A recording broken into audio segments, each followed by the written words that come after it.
El periódico El Deber de hoy, en el suplemento Usted Elige, dice, hay regiones que piden más recursos económicos, y hay un análisis donde dice, Hugo Siles instó a los asambleístas y concejales a dejar de tomar café. Mierda que se crecieron los enanos, te digo. El gobierno nacional apuesta a controlar más los gastos públicos en las regiones y exigir que cada una genere más recursos propios a través de sus alcaldías y gobernaciones. Esta es la idea. El gobierno nacional no quiere pacto fiscal porque la economía no está bien y necesita un gobierno populista. Necesita tener plata para gastar. Si no tiene plata, se jode. Hablamos con José Luis Parada primero. Dale. Unas declaraciones del ministro de Autonomía, Hugo Siles, declara que con el pacto fiscal se busca controlar los gastos del gobierno. En este sentido, ¿qué posición tiene en sí? ¿Quién fiscaliza en los gastos al gobierno? A ver, lo primero que hay que decir es que en los 9 años de gestión tenemos programado aproximadamente 150.000 millones de dólares. Y esto equivale al gasto de 40 años de otros gobiernos. Por un año de gasto del MAS, tenemos 4 de otros gobiernos. Quiere decir que han habido 4 veces más ingresos. La pregunta es, ¿la gente siente 4 veces más salud, 4 veces más educación, 4 veces más seguridad ciudadana, 4 veces más vivienda? Entonces, ¿quién fiscaliza al gobierno central? El gobierno central, en este caso, maneja del presupuesto general de la nación, lo maneja un solo partido político, el 95%. Y después de 9 años de 4 veces más ingreso, Bolivia sigue siendo uno de los países más pobres de Sudamérica. ¿Dónde está el impacto de esa plata? La gobernación administra menos del 1%. Por lo tanto, el pacto fiscal, lo primero que debería determinar es que se han hecho aproximadamente 150.000 millones de dólares gastados y administrados por un solo partido político, en este caso el MAS. Y para muestra un botón, el fondo indígena. No se sabe dónde han ido a parar los recursos, son más de 800 millones de bolivianos ejecutados. Ahora resulta que de las empresas que habían, hay una empresa constructora que está quebrada, que no terminó 4 proyectos. Y por otro lado, también tenemos Enatex, que no ha podido recuperar lo que ha vendido y tiene una pérdida. Y ahora le han asignado 120 millones de bolivianos, aproximadamente 20 millones de dólares, para solucionar su problema. Esto es lo que el pacto fiscal debe revisar y sobre todo el ministro debe primero poner y cambiar lo que es la institucionalidad de la fiscalización, porque tanto la Contraloría, la Asamblea con los 2/3, que no fiscalizan nada, no creo que tengan explicación para que, aparte de haber tenido 4 veces más ingresos, han duplicado la deuda y ahora se están gastando también las reservas internacionales netas. Y con la caída de los precios del barril de petróleo, la crisis va a comenzar a afectar. Entonces, yo creo que es una gran oportunidad el pacto fiscal para hacer un trabajo técnico y realmente transparentar el gasto público de 9 años y sobre todo saber qué va a pasar de aquí en adelante, porque ya 5 variables macroeconómicas ya se vienen para abajo en los primeros 3 meses y eso lo vamos a ver a fines de marzo. Por lo tanto, necesitamos tener en primer lugar una claridad sobre los recursos con que va a contar el Estado boliviano y también las competencias, tanto del gobierno central, gobierno departamental, municipios y pueblos indígenas, para poder determinar si es posible o no es posible cumplir con los planes que se han elaborado y alcanzar el desarrollo económico, el desarrollo social y el desarrollo humano que se está pregonando en 9 años y que la gente no lo está sintiendo en el bolsillo. Licenciado, ¿de qué manera en comparación, si vemos que la gobernación simplemente administra el 1%, ¿de qué manera se fiscaliza este 1% en comparación del 95% que administra el Estado? A ver, nosotros tenemos, viviendo a la Contraloría General de la República, tenemos más de 300 cartas pidiendo información sobre lo que es el gasto de la gobernación. Sin embargo, en el 95% no conocemos cuánta información existe por parte de las instituciones. Nadie conoce realmente cuánto se ha gastado de dinero en los 9 años. Por lo tanto, si no se institucionaliza la fiscalización y la Asamblea Plurinacional no toma en serio el tema de la fiscalización, vamos a seguir con los temas de corrupción en las instituciones administradas por personas que son nombradas a dedo. La institucionalización del país se necesita empezar de inmediato para poderle dar tranquilidad al país. A ver, la gente tiene que entender que el pacto fiscal es una nueva manera de distribuir plata. Que fuera lo ideal, que fuera lo óptimo, lo correcto, saber cómo se ha movido este asunto de la plata, por supuesto que sí. Saber qué hizo el gobierno, el montononón de plata que recibió, y no voy a decir el Estado porque es el gobierno el que la gastó. No me queda muy lejano el día en el que don Evo Morales dijo que lo decepcionó la ministra Morales. ¿Se acuerdan? La ministra de Economía, de Desarrollo. ¿Y saben cuál fue el argumento para decepcionarse? Que la señora le dijo a todo el país que Venezuela debía 15 millones de dólares. Cuando la sacan a esta señora y viene otro ministro y dice, no, Venezuela no debe 15 millones de dólares. Y lo único que atinó a decir Evo Morales fue que lo decepcionó la señora. Y yo, para serle franco, a mí me importa 3 carajos, 3, no 1. Que el presidente se decepcione de la señora. Yo lo que quiero saber es dónde están los 15 millones. Y quiero saber, como dice José Luis Parada, dónde están los 150 millones de dólares que se han robado o que los han dilapidado del fondo indígena, y dónde están los 40 millones de dólares del sobreprecio de la planta separadora de líquidos de aquí, de Río Grande. ¿O cómo es posible que una empresa que se llama Construcciones del Ejército, algo así,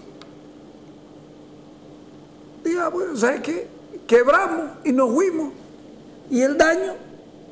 Se habló de que se está trabajando. No, y eso va sumando. Si ustedes sacan sus cuentas, van 450 millones de dólares menos que vamos recibiendo hasta ahora por la caída del precio del petróleo. Desde que comenzó a caerse al tiempo diferido del pago, y entonces nuestra situación es mala. Está bien fiscalizar, pero hay que saber, primero, en qué gastó el gobierno, y segundo, comenzar el pacto fiscal con las cuentas claras. ¿Qué dijo Carlos Hugo Barberí? El ministro de Autonomía, Hugo Siles, declaró que el principal objetivo del pacto fiscal no es solo distribuir recursos, es hacer eficiente y efectivo el uso de estos, revisar las agendas y establecer entre todos la mejor administración de los ingresos y gastos. ¿Tiene que ver esto con la filosofía que vinieron trabajando ustedes en su proyecto de pacto fiscal? A mí me alegra y celebro haber leído de que esas declaraciones han salido del propio ministro de Autonomía, porque ya deja de lado argumentos que no vienen al caso, como el tema de que tienen que estar unos estatutos y unas cartas orgánicas aprobados con carácter previo, y lo que dice el ministro es tal cual la filosofía de un pacto fiscal, pero como bien lo dice ahí, entre todos, gobierno central, gobiernos departamentales y gobiernos municipales. El tema es de que hay que diferenciar si es que lo que se quiere es controlar el gasto solamente de unos y no de los otros. Evidentemente, la filosofía misma del pacto fiscal es sentarse en una mesa donde todos están en igualdad de condiciones, tanto gobierno central, gobiernos departamentales y gobiernos municipales, para poder establecer en función de las competencias y de las posibilidades de cada uno de los actores, de qué manera hacen eficientes los recursos que les son redistribuidos. El tema de que se redistribuya de otra manera es otro tema adicional, pero en este caso hay que tomar en cuenta, y desde la perspectiva de la eficiencia, es que se tiene que tener muy en claro de que las reglas tienen que ser iguales para todos. No es adecuado, ni equitativo, ni mucho menos justo, hasta legal también si gustan, de que las reglas sirvan para unos y no para los otros.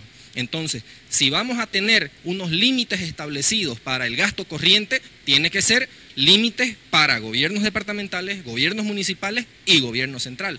Si tiene que establecerse los mecanismos de uso de los dineros para determinadas competencias, las concurrentes y compartidas, pues se tiene que establecer el mecanismo en que participan todos y la manera en que hacen uso de esto. Este uso eficiente también implica de que el gobierno central tiene que tener y establecer las determinadas medidas de disciplina del manejo fiscal que tiene que tener para los propios recursos. Es decir, en qué medida y hasta qué porcentaje se pueden emitir notas de crédito fiscal, en qué medidas y en qué porcentaje se tiene que hacer el uso de los recursos del Tesoro, en qué medida y en qué porcentaje y bajo qué parámetros técnicos se determina el financiar determinada actividad, de qué medida y bajo qué parámetros técnicos se tiene que determinar que es eficiente el realizar determinada obra o determinado proyecto con recursos del TGN. Hay que ver efectivamente si un estadio de 60.000 personas tiene y representa una rentabilidad social que justifica su construcción versus otras tantas necesidades que están establecidas como competencia en cada uno de los niveles de gobierno. Se tiene que ver de qué manera es eficiente el poder establecer millones de dólares de inversión para mecanismos de transporte que en algunos casos, como el caso del teleférico o las nuevas promesas que se han hecho para Cochabamba y para Santa Cruz. Es decir, todo esto se discute.